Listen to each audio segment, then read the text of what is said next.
누가복음 14장 27절은 말합니다.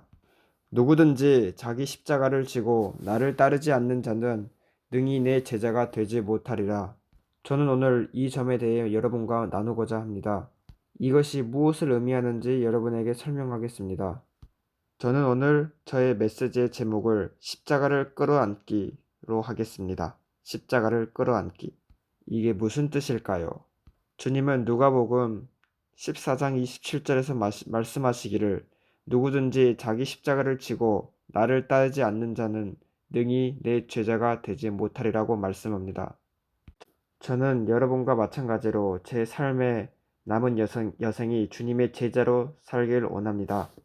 우리의 가장 큰 갈망은 주님을 따르는 것입니다. 주님을 기쁘시게 하며 예수님과 함께 동행하는 것입니다. 그분은 우리의 놀라우신 주님입니다. 그리고 예수님께서는 우리에게 그 대답을 알려주십니다. 우리 기도하십시다. 놀라우신 주님, 당신의 말씀을 감사합니다.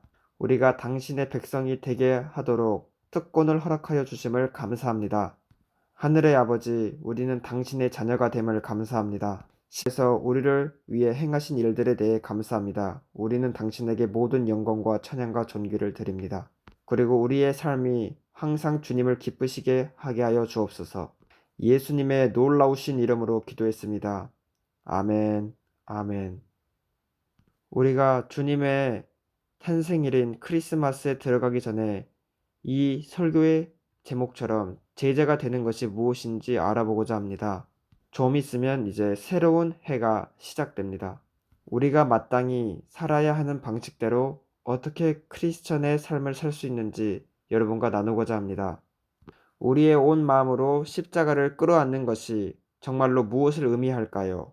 당신이 로마서를 보게 될 때 우리는 아주 놀라운 어떤 것을 발견하게 됩니다. 1장부터 5장까지는 바울은 칭의에 대해서 설명합니다. 그리고 나서 그는 성화에 대해 말하기 시작합니다. 바로 6장과 7장에서 말이죠. 그리고 8장에서 그는 성도의 영화롭게 되는 것에 대해 말합니다. 우리가 의롭게 된다는 것이 무엇을 의미하냐면 당신과 저가 거듭나게 되는 순간 우리의 죄들은 용서받게 됩니다. 우리 과거의 죄들은 용서받게 됩니다. 이것이 바로 죄의 형벌로부터 우리가 자유롭게 된다는 것을 의미합니다. 그러나 지금 우리는 죄의 힘에 대해 다루어야만 합니다. 죄의 힘, 죄의 능력은 또 다른 전쟁입니다. 또 다른 영역입니다. 우리가 그리스도인의 삶을 살아가기 위한 장소에서 벌어지는 것입니다. 칭의에서는 하나님께서 우리를 의롭다고 선언하십니다. 우리가 주님을 영접할 때 주님은 우리를 의롭다고 하십니다. 우리가 그분의 아들 예수님을 받아들일 때 우리는 의롭다고 선언되어지는 것입니다. 지금 우리는 그 의로움 안에서 이제 자라나가야 할 때입니다. 이것을 성화라고 부릅니다. 성화의 과정에서 우리가 바로 십자가를 져야 하는 것이죠. 많은 사람들이 그리스도인의 삶을 생각할 때 그들은 단순히 그것을 과거의 것으로 여깁니다. 예를 들어 나는 구원받았다. 10년 전에. 나는 20년 전에 구원받았다. 하지만 주님은 말씀하시길 우리가 우리의 십자가를 져야 한다고 말합니다. 구원은 지속되는 것입니다. 우리는 믿음에서 믿음으로, 영광에서 영광으로 성장합니다. 우리는 우리가 마땅히 살아야 하는 방식대로 명령받은 것처럼 우리의 삶을 살아야 합니다. 주님은 누구든지 자기 십자가를 지고 나를 따르지 않는 자도 능히 내 제자가 되지 못하리라고 말씀하셨습니다. 십자가는 단순히 우리의 과거의 경험이 아닙니다. 단지 시작일 뿐입니다. 우리는 이제 그리스도인의 삶으로 성장해 나가야만 합니다. 비로소 우리가 그때 십자가를 끌어안는 것이 무엇이 의미하는지 알게 됩니다. 십자가는 우리를 구원하셨습니다. 우리는 죄로부터 해방되었습니다. 우리는 예수님이 십자가에서 죽으심으로 용서받았습니다. 이제 우리가 성화라고 불리는 이런 축복으로 우리가 움직임에 따라, 즉 우리가 그 의로움으로 성장해 나감에 따라 우리는 십자가를 져야만 합니다. 우리가 나중에 신앙의 여정을 다 마치게 될 때, 주님을 보게 될 때 우리는 이제 죄의 존재로부터 해방되게 됩니다. 이제 당신은 이 차이점을 압니다. 우리는 죄의 형벌로부터 자유함을 얻었습니다. 우리가 구원받고 거듭나고 예수님을 우리 마음속에 받아들였을 때 나타납니다. 이제 우리는 의로움으로 성장해 나가기 시작하는데 그것을 성화라고 부릅니다. 하지만 우리 모두가 주님 앞에 서게 될 날이 반드시 옵니다. 그때 비로소 우리는 죄의 존재로부터 자유하게 됩니다. 우리는 지금 죄의 형벌로부터 자유해졌고 성화의 과정 속에서 우리는 죄의 능력으로부터 자유롭게 되어가고 있습니다. 바로 우리가 의로움으로 자라감에 따라 말이죠. 우리가 나중에 주님을 보게 될 때는 우리가 죄의 존재로부터 자유롭게 될 것입니다. 제가 오늘 여러분과 나누고자 하는 것은 어떻게 우리가 하나님의 의로 자라갈 수 있는가에 대한 것입니다. 하나님은 이미 당신을 의롭다고 선언하셨습니다. 이제 우리는 그 의로 자라가고 있습니다. 바울은 말하기를 두려움과 떨림으로 너의 구원을 이루라고 말합니다. 이것은 순전히 하나님께서 하시는 일이지만 당신은 하나님과 함께 동행하며 협력해야 합니다. 우리가 먼저 십자가를 끌어안는 것에 대해 말하기 전에 예수님의 십자가가 정확히 무엇을 나타내는지 알아봅시다. 첫 번째로는 부끄러움입니다. 부끄러움. 갈라디아서 5장 11절에 바울은 십자가로 말미암는 핍박을 얘기합니다. 우리가 첫째로 끌어들여야 하는 것은 바로 핍박인 것입니다. 왜냐하면 성경은 말하기를 누구든지 경건하게 살고자 하는 자는 핍박을 경험하게 된다고 말씀하고 있기 때문입니다. 우리가 십자가의 수치심과 부끄러움을 끌어안는다는 것은 우리가 핍박을 수용한다는 것입니다. 갈라디아서 5장 11절에 바울은 이렇게 말합니다. 형제들아, 내가 지금까지 할례를 전한다면 어찌하여 지금까지 박해를 받으리요? 그리하였으면 십자가의 걸림돌이 제거되었으리니. 그래서 핍박은 우리가 십자가의 걸림돌을 받아들인다는 것을 의미합니다. 하지만 핍박이 멈춘다면 십자가의 걸림돌도 끝나는 것입니다. 하지만 우리는 이런 핍박의 삶을 살아야 합니다. 즉, 십자가의 부끄러움을 받아들이는 삶을 살아야 합니다. 예수님께서도 그 부끄러움을 받아들이셨기 때문입니다. 우리가 마태복음 27장 26절에서부터 31절을 보면 예수님도 채찍질을 당하고 침뱉음을 당하시고 조롱을 당하셨습니다. 또 부끄러움입니다. 시편 22편에서 십자가에서 어떤 일이 발생했는지 말하고 있습니다. 다윗은 성령님의 기름 부으심 안에서 이 사실을 예언했습니다. 22편 17절은 말하기를 내가 내 모든 뼈를 셀 수 있나이다. 그들이 나를 주목하여 보고. 이 말씀은 주님이 십자가에 달리셨을 때 그가 나체로 달리셨음을 분명히 말합니다. 주님은 벌거벗김을 당하셔서 십자가에 달리셨고 옷 대신 피와 침으로 덮어지셨습니다. 한번 생각해 보십시오. 이것이 바로 부끄러움입니다. 그는 십자가의 부끄러움을 받아들이셨습니다. 그래서 우리도 당연히 그 핍박을 받아들여야 합니다. 하나님께서는 우리 모두가 그 핍박을 받아들이시기를 원하십니다. 지금 이 순간에도 3억이 넘는 사람들이 예수님을 믿는 믿음 때문에 엄청나게 크고 심각한 핍박을 당하며 살고 있습니다.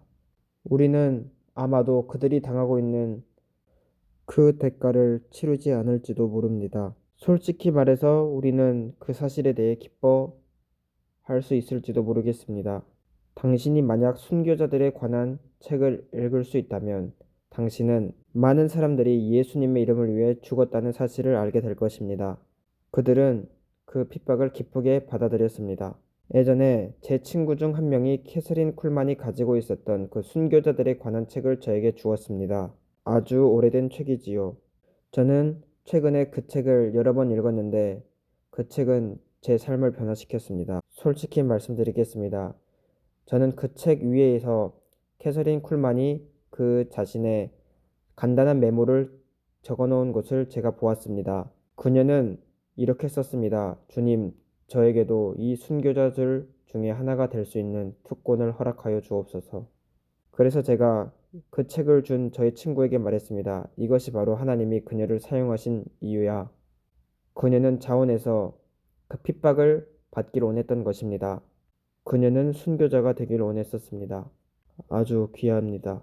저는 최근에 빌리그레함의 아내였던 룻 여사가 그녀도 또한 순교자들 중에 한 사람이 되고 싶어 했었다는 것을 책을 통해 알았습니다.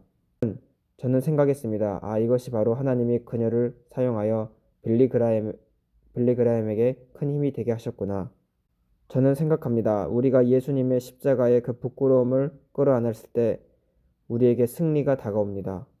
두 번째로 우리가 십자가를 받아들인다는 것은 우리가 그 십자가의 약함을 받아들인다는 것을 의미합니다. 그 십자가의 약함은 또 시편 22편에 기록되어 있습니다.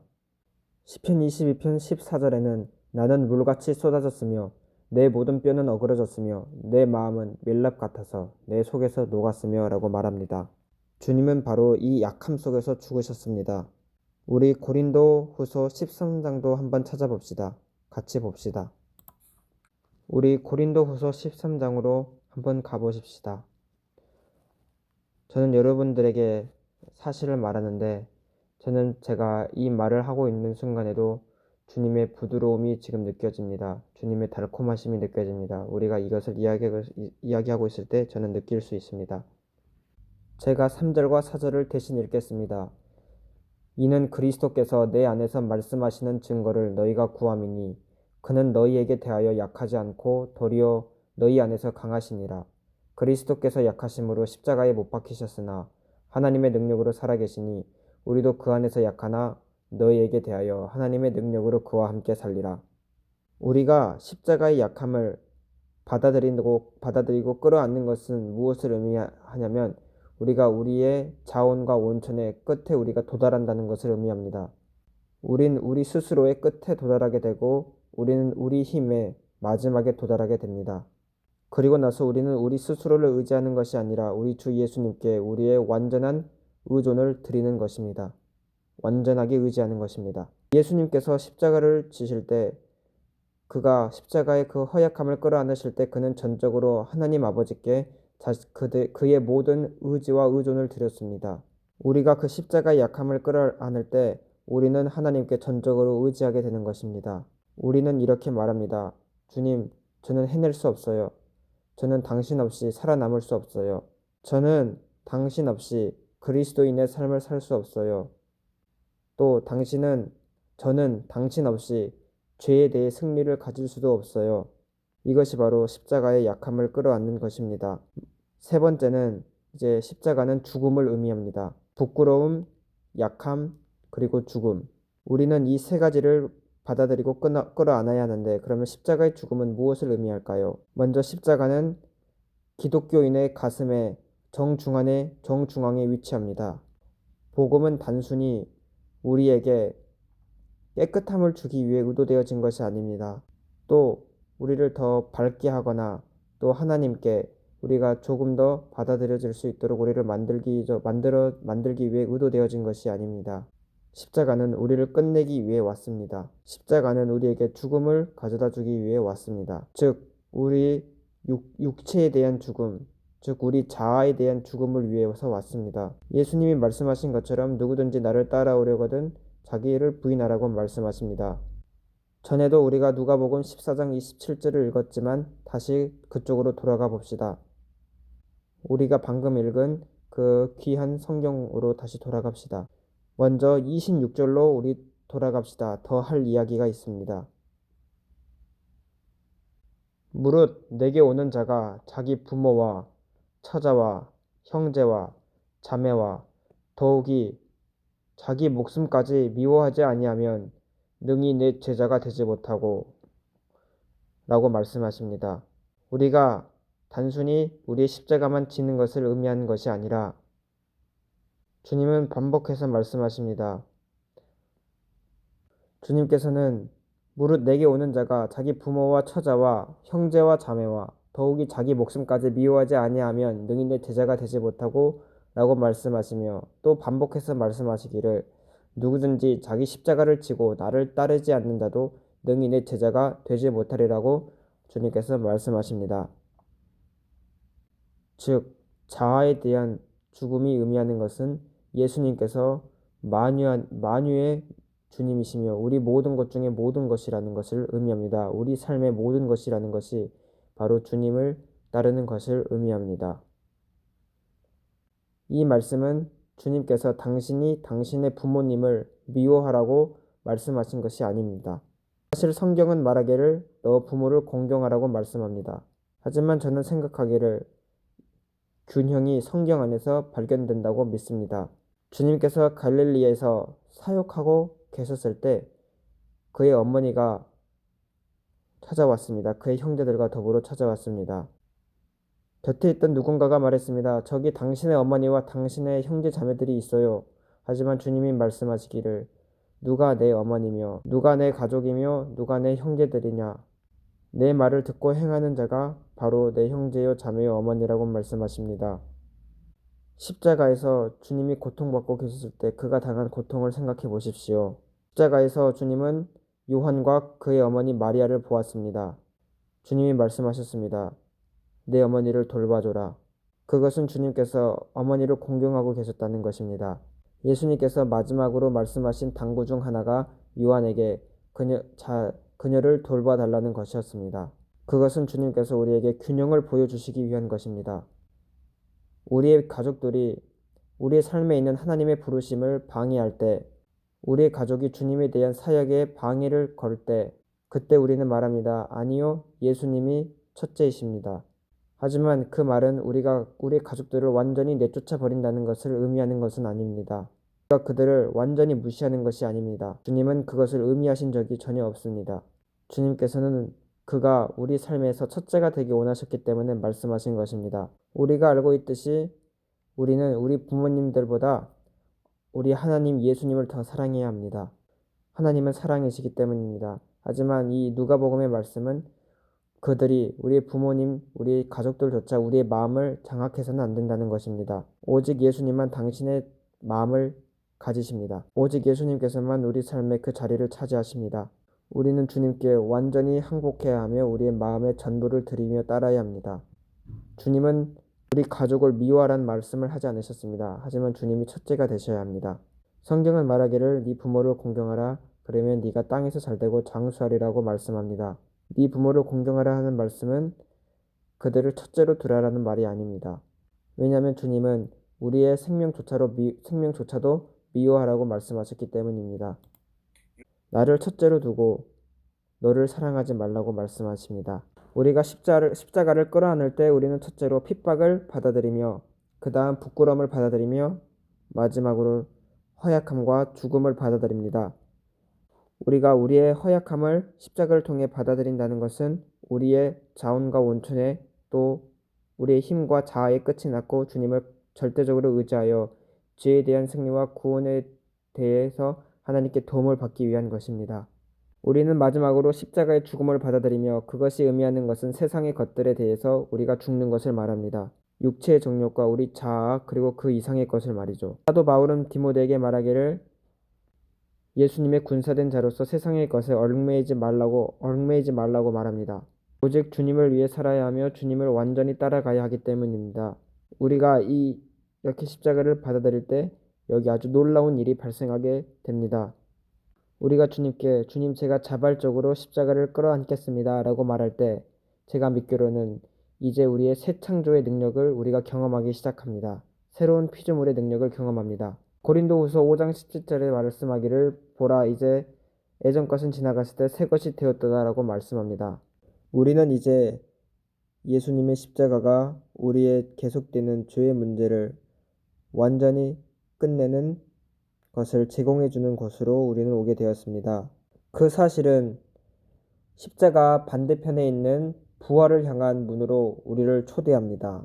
우리가 십자가의 수치심과 십자가의 약함과 그리고 십자가의 죽음을 끌어안을 때 그 반대편에는 우리를 향한 새로운 생명이 기다리고 있습니다. 우리는 이제 십자가를 넘어서 있는 부활의 생명을 바라봅니다.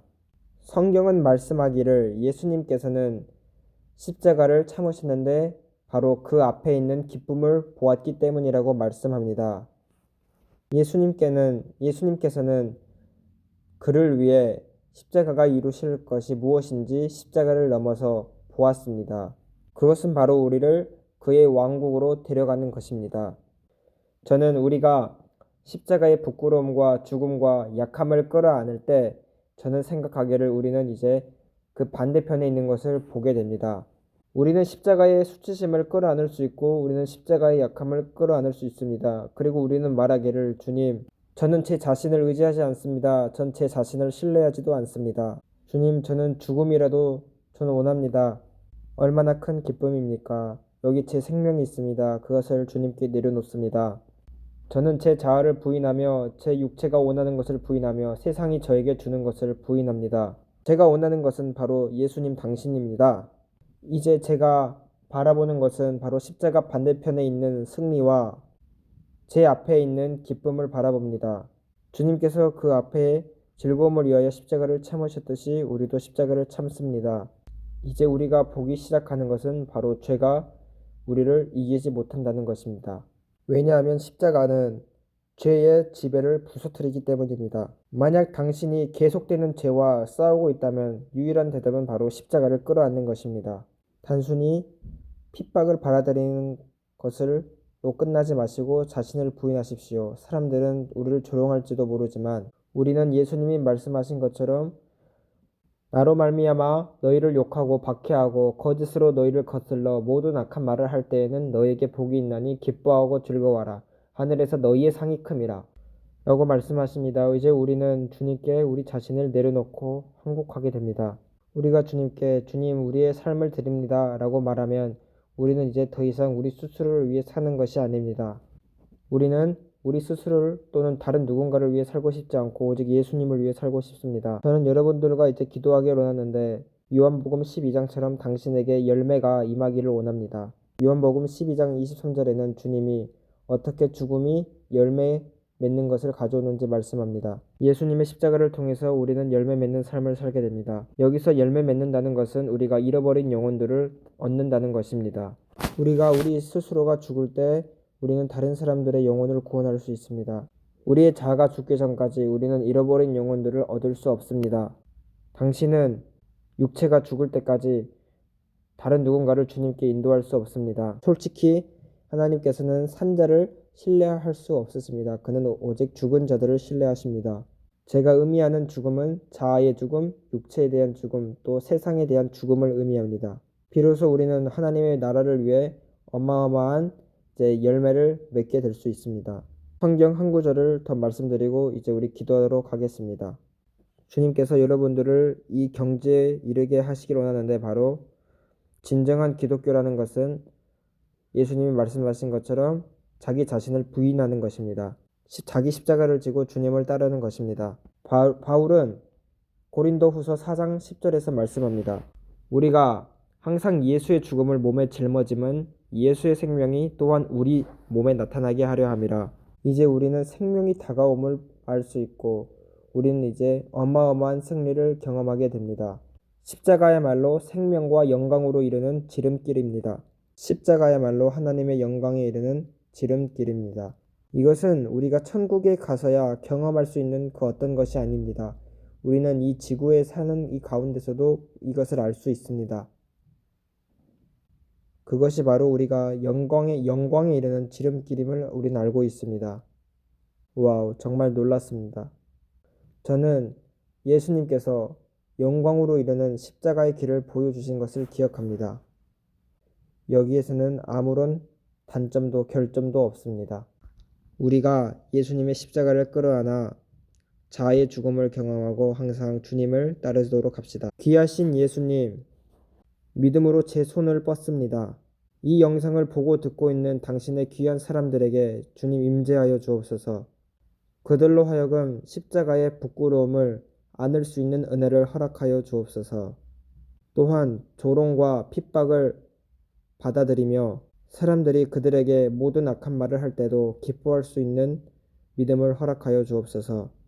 그리고 그들이 십자가의 죽음과 십자가의 약함과 부끄러움을 안을 때 그들로 하여금 삶 속에서 당신의 생명과 강하신 힘을 경험하도록 은혜 베풀어 주옵소서. 우리에게 당신의 영광스러운 약속을 우리 각 사람에게 허락하여 주심을 감사합니다. 그들이 세상에 대해 죽고 자아에 대하여 죽고 세상의 핍박과 조롱을 당할 때 그들과 함께하여 주시고 축복하여 주옵소서. 가장 귀하신 우리의 구속자 예수님께 모든 찬양이 속해 있습니다. 모든 찬양을 드립니다. 우리가 시작했을 때보다 끝날 때는 영적으로 더 강하게 하여 주옵소서. 주님의 보시기에 우리가 받아질 만한 존재가 되게 하시고 주님 안에서 강하게 하여 주옵소서.